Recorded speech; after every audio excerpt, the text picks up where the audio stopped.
ಫಲಿತಾಂಶ ಬಂದ್ಮೇಲೆ ಸ್ಟೇಟ್ಮೆಂಟ್ ಕೊಟ್ಟಿದ್ದಾಯ್ತು, ಸಾಮೂಹಿಕ ನಾಯಕತ್ವದಲ್ಲೇ ಸಾರ್ವತ್ರಿಕ ಚುನಾವಣೆ ಅಂತ ಅವ್ರು ಇಂಡೈರೆಕ್ಟ್ ಆಗಿ ಹೇಳಿದ್ದಾಯ್ತು, ಇವತ್ತೇ ಹೇಳಿದ್ದಾರೆ.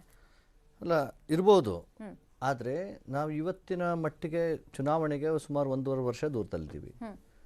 1.5 ವರ್ಷದ ಆಡಳಿತ ವೈಖರಿ ಹಾಗೂ ನಾವು ಹೇಗೆ ಜನರನ್ನು ಸಂಪರ್ಕಿಸ್ತೀವಿ, ಜನರ ಜೊತೆ ಕನೆಕ್ಟ್ ಆಗ್ತೀವಿ, ಇದರ ಆಧಾರದ ಮೇಲೆ ಚುನಾವಣೆ ನಡೆಯುತ್ತೆ. ಅಧಿಕಾರ ನಮ್ಮ ಹತ್ರ ಇರೋದ್ರಿಂದ BJP ಮೇಲೆ ಆ ಹೊಣೆ ಇದೆ, ಅದನ್ನು ನಿಭಾಯಿಸೋ ಹೊಣೆ ಇದೆ.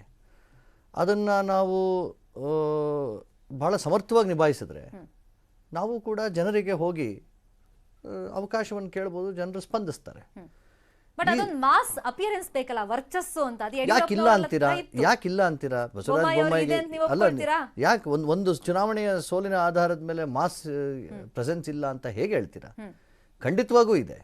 ಹಾಗೂ BJP ಸಮರ್ಥವಾಗಿ ಬಸವರಾಜ ಬೊಮ್ಮಾಯಿ ಅವರ ನಾಯಕತ್ವದಲ್ಲಿ ಅನೇಕ ಕಾರ್ಯಕ್ರಮಗಳನ್ನ ತೆಗೆದುಕೊಂಡಿದೆ. But at the same time ಈಗ ಯಡಿಯೂರಪ್ಪನವರ ಇಂಪಾರ್ಟೆನ್ಸ್ ಬಗ್ಗೆ ಅವ್ರಿಗೊಂದು ಇನ್ನೊಂದಿಷ್ಟು ಸ್ಪೇಸ್ ಕೊಡಬೇಕು.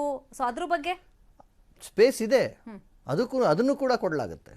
ಆ ಥರ ಸ್ಪೇಸ್ ಇದೆ, ಏನು ತೊಂದರೆ ಇಲ್ಲ. ಒಂದು ನಾನು ವಿವೇಕ್ ರೆಡ್ಡಿ ಅವ್ರ ನಮ್ಮ ಆತ್ಮೀಯ ಸ್ನೇಹಿತರು, ಅದ್ರ ಜೊತೆಗೆ ಒಂದು ಸಣ್ಣ ಸೇರಿಸ್ಲಿಕ್ಕೆ ಇಷ್ಟಪಡ್ತೀನಿ ನಾನು. ಯಾಕೆ ಈ ಚುನಾವಣೆ ರಿಸಲ್ಟ್ ಹಿಂಗೆ ಬಂದಿದೆ ಅನ್ನೋದಕ್ಕೆ ಒಂದು ಉದಾಹರಣೆ ಏನಂತಂದರೆ, ಮೊನ್ನೆ ಕೇಂದ್ರ ಗೃಹ ಸಚಿವರು ಅಮಿತ್ ಶಾ ಅವರು ದಾವಣಗೆರೆ ಒಂದು ಸಮಾವೇಶಕ್ಕೆ ಬಂದಿದ್ರು. ಅಲ್ಲೊಂದು ಭಾಷಣ ಮಾಡಿದ್ರು ಅವರು. ಮುಂದಿನ ಎಲ್ಲ ಚುನಾವಣೆಗಳು 23ರ ಚುನಾವಣೆಯನ್ನು ಬಸವರಾಜ ಬೊಮ್ಮಾಯಿ ನೇತೃತ್ವದಲ್ಲಿ ನಾವು ಫೇಸ್ ಮಾಡ್ತೀವಿ BJP ಅಂತೇಳಿ ಒಂದು. ಎರಡನೇದು ಅದಾದ ಕೆಲವೇ ದಿನಗಳಿಗೆ ಯಡಿಯೂರಪ್ಪನವರು ಒಂದು ಸ್ಟೇಟ್ಮೆಂಟ್ ಮಾಡ್ತಾರೆ. ಏನು ಹೇಳ್ತಾರೆ ಅಂದರೆ, ಮೋದಿಯವರು ರಾಜ್ಯ ಚುನಾವಣೆಗಳಿಗೆ ಅಂತ ಪ್ರಭಾವ ಬೀರಕ್ಕಾಗಲ್ಲ, ಸ್ಥಳೀಯ ನಾಯಕ ಒಬ್ಬ ಬೇಕೇ ಬೇಕಾಗ್ತದೆ ಅಂತ ಒಂದು ಸ್ಟೇಟ್ಮೆಂಟ್ ಮಾಡ್ತಾರೆ. ಅದರ ಅರ್ಥ BJP ಹೈಕಮಾಂಡ್ ಒಂದು ಎಕ್ಸ್ಪೆರಿಮೆಂಟ್ ಮಾಡ್ತು, ಬಸವರಾಜ ಬೊಮ್ಮಾಯಿ ಅವ್ರ ನೇತೃತ್ವದಲ್ಲಿ ಈ ಚುನಾವಣೆ ಫೇಸ್ ಮಾಡಿ ನೋಡೋಣ ಅಂತ ಒಂದು ಎಕ್ಸ್ಪೆರಿಮೆಂಟ್ ಮಾಡ್ತು. ಯಡಿಯೂರಪ್ಪನವರು ಕೂಡ ನಾನಿಲ್ದಲೇ ಚುನಾವಣೆ ಹೆಂಗೆ ಗೆಲ್ತೀರಿ ಅನ್ನೋದನ್ನು ಒಂದು ಎಕ್ಸ್ಪೆರಿಮೆಂಟ್ ತೋರಿಸಿದ್ರು. ಇಸ್ ರಿಸಲ್ಟ್ ಈಗ ಹೈಕಮಾಂಡ್ BJP ಹೈಕಮಾಂಡ್ ಗೆದ್ದಿಲ್ಲ, ಯಡಿಯೂರಪ್ಪನವ್ರು ಗೆದ್ದಿದ್ದಾರೆ. ವಿತೌಟ್ ಯಡಿಯೂರಪ್ಪ ಒಂದು ಚುನಾವಣೆ ಗೆಲ್ಲಕ್ಕಾಗಲ್ಲ ಅಲ್ಲ ಕರ್ನಾಟಕದಲ್ಲಿ ಅನ್ನೋದನ್ನ ತೋರಿಸಿದ್ದಾರೆ. ಇದ್ರ ಬಗ್ಗೆ ಚಂಬಿ ಸರ್ ಏನ್ ಹೇಳ್ತಾರೆ ಕೇಳೋಣ. ಪ್ರೊಫೆಸರ್ ಚಂಬಿ ಸರ್, ಸೊ ನೀವಾಗಲೇ ಯಡಿಯೂರಪ್ಪನವ್ರ ಬಗ್ಗೆ ಹೇಳ್ತಾ ಇದ್ರಿ, ಅವ್ರನ್ನ ಕರೆಕ್ಟಾಗಿ ಯೂಸ್ ಮಾಡ್ಕೊಳ್ಳಿಲ್ಲ BJP, ಪರಿಣಾಮ ನಮ್ಮ ಕಣ್ಮುಂದೆ ಇದೆ, ಫಲಿತಾಂಶದಲ್ಲೇ ಕಾಣುತ್ತೆ ಅಂತ ಹೇಳ್ಬಿಟ್ಟು. ಒಂದು, ಯಡಿಯೂರಪ್ಪನವ್ರನ್ನ ಯೂಸ್ ಮಾಡ್ಕೊಳ್ದೇ ಇರೋದು, ಪ್ಲಸ್ ಅವ್ರ ವರ್ಚಸ್ಸು. ಇನ್ ಮುಂದೆ ಹೈಕಮಾಂಡ್ಗೂ ಅಫ್ಕೋರ್ಸ್ ಮೆಸೇಜ್ ಹೋಗಿರುತ್ತೆ ಹೆಂಗೆ ಯೂಸ್ ಮಾಡ್ಕೊಳ್ಬೇಕು ಅಂತ. ಸೆಕೆಂಡ್ ಪಾಯಿಂಟೇ ಬರೋದು ಅವ್ರ ಮಗನ ಸ್ಥಾನಮಾನದ ಬಗ್ಗೆ ಅಫ್ಕೋರ್ಸ್ ಬಂದೇ ಬರುತ್ತೆ.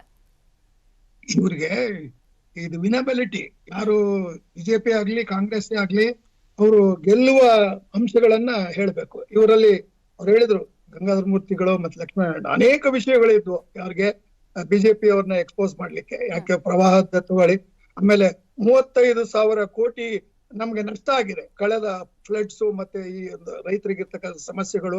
ಮತ್ತೆ ನಾವು IT ಇದರಿಂದ 35 to 36% ಆಫ್ ದಿ ನ್ಯಾಷನಲ್ ಇದಕ್ಕೆ ನಾವು ಕಾಂಟ್ರಿಬ್ಯೂಷನ್ ಕೊಡ್ತಾ ಇದೀವಿ. ಈ ಅಂಶಗಳನ್ನ ಹಳ್ಳಿ ಜನಕ್ಕೆ ಇದು ಗೊತ್ತಾಗಲ್ಲ ಅಂತ ತಿಳ್ಕೊಬೇಡಿ, ಎಲ್ಲ ತಿಳ್ಕೊತಾರೆ. ಆದ್ರೆ ಇವು ಸಂದೇಶ ಹೋಗ್ತಾ ಇತ್ತು, ಇದು ಕಂಬಳಿ ಕುರಿ ಅಥವಾ ಇನ್ಯಾವ ತೊಡೆ ತಟ್ಟ ಈ ಭಾಷೆ ಬದಲು ಹಳ್ಳಿ ಜನರಿಗೆ ಏನ್ ಹೇಳ್ಬೇಕಾಯ್ತು, ನಿಮಗೆ ಏನ್ ಕೊಟ್ಟಿದ್ದಾರೆ BJP ಅವರು, ಅದನ್ನ ಕೊಡಕ್ ಆಗಿಲ್ಲ. ಉದಾಸಿಯವರೇ ಅವರ ಒಂದು ಕಾಲದ ಕೊನೆ ಕಾಲದಲ್ಲಿ ಆ ಒಂದು ಕ್ಷೇತ್ರಕ್ಕೆ ಬೇಕಾದಂತ ಆನಗಲ್ ಬೇಕಾದಂತ ಸೌಲಭ್ಯಗಳನ್ನು ಇವ್ರು ನೀಡ್ಲಿಲ್ಲ. ಮತ್ತೆ ಅವ್ರು ಹೇಳಿದ್ರೆ ಮುಖ್ಯಮಂತ್ರಿಗಳು ಭೇಟಿನೇ ಮಾಡ್ಲಿಲ್ಲ ಅಂತ. ಅಂದ್ರೆ ಇವ್ರಿಗೆ ಒಂದು ವಿಶಾಲವಾದ ದೂರದೃಷ್ಟಿ ಇಲ್ಲ ಅನ್ನೋದು ಅಲ್ಲಿ ಗೊತ್ತಾಗ್ತದೆ. ಅದನ್ನ ಕಾಂಗ್ರೆಸ್ನವರು ಸರಿಯಾಗಿ ಬಳಸ್ಬೇಕಾಗಿತ್ತು. ಬಟ್ ಅದ್ಯಾಕೋ ನೀವ್ ಹೇಳಿದಾಗ ಮೊನ್ನೆ ನಾವು ಚರ್ಚೆ ಮಾಡಿದಾಗ ಪ್ರಬುದ್ಧರಾದ ಕರ್ನಾಟಕದ ನಾಯಕರುಗಳು, ಈಗ ಇಲ್ಲಿ ಪ್ಯಾನಲ್ ಇರ್ತಕ್ಕಂಥವ್ರು ಎಷ್ಟು ಡೀಸೆಂಟ್ ಇದಾರೆ ನೋಡಿ. ಅವರ ಒಂದು ವೈಯಕ್ತಿಕವಾದ ಇದನ್ನ ನನಗೆ ಬಹಳ ಚೆನ್ನಾಗಿ ಗೊತ್ತಿದೆ. ಇವನ್ನೆಲ್ಲ ಸುಮಾರು 50-60 ವರ್ಷದಿಂದ ನೋಡ್ಕೊಂಡ್ ಬಂದಿದ್ದೀನಿ. ನನ್ಗೆ ಅನಿಸ್ತಾ ಇದೆ ಇಂಥವ್ರು ಸಮಾಜಕ್ಕೆ ಒಂದು ಒಳ್ಳೆ ಸಂದೇಶ ಕೊಡ್ತಾರೆ. ಇವ್ರು ಯಾರು ಬಿಟ್ರೆ ಚೀಪ ಮಾತಾಡಲ್ಲ. Specially Vivek Reddy national channel ನೋಡಿದ್ದೀನಿ, ತುಂಬಾ ಅತ್ಯುತ್ತಮವಾದ ಒಂದು ಸೈಂಟಿಫಿಕ್ ಆಗಿ ಹೇಳ್ತಾರೆ. ಈ ರೀತಿಯ ಒಂದು ಜನರಲ್ಲಿ ಒಂದು ಅವೇರ್ನೆಸ್ ಅನ್ನ ತರಲಿಲ್ಲ. ಒಂದು ಯಡಿಯೂರಪ್ಪನವರ ಇನ್ನೂ ಪ್ರಸ್ತುತವಾಗಿದ್ದಾರೆ ಅವ್ರು. ಯಾಕಂದ್ರೆ ಅವರನ್ನ ಹೈಕಮಾಂಡ್ ನವರು ರಿಮೋಟ್ ಕಂಟ್ರೋಲ್ ನಲ್ಲಿ ಇಡ್ಲಿಕ್ಕೆ ಪ್ರಯತ್ನ ಪಟ್ಟರು. ಯಡಿಯೂರಪ್ಪ ಡಿಫೈಂಟ್ ಅಂತ, ನಾನು ಮೊದಲಿಂದ ಸುಮಾರು 1.5 ವರ್ಷದಿಂದ ಈಸ್ ಎ ಡಿಫೈಂಟ್ ಲೀಡರ್, ಯಾರು ಕೇರ್ ಮಾಡಲ್ಲ. ಅವರು ಒಂದು ಮೀಟಿಂಗ್ ನಲ್ಲಿ ಲ್ಯಾಪ್ಟಾಪ್ ಅನ್ನ ಎತ್ತಿ ಬಿಸಾಕ್ತಾರೆ ಮೊದಲನೇ ಟೈಮ್ ನಲ್ಲಿ. ವಿವೇಕ್ ರೆಡ್ಡಿ ಅವ್ರಿಗೆ ಗೊತ್ತಿರ್ಬೋದು ಯಾರು ಅಲ್ಲಿ ಇವ್ರು ಇರ್ತಾರೆ, ಉಪರಾಷ್ಟ್ರಪತಿ ವೆಂಕಯ್ಯ ನಾಯ್ಡು ಪಕ್ಷದ ಅಧ್ಯಕ್ಷರಾಗಿ ಬಂದಿರ್ತಾರೆ, ಧರ್ಮೇಂದ್ರ ಪ್ರಧಾನ್ ಇರ್ತಾರೆ.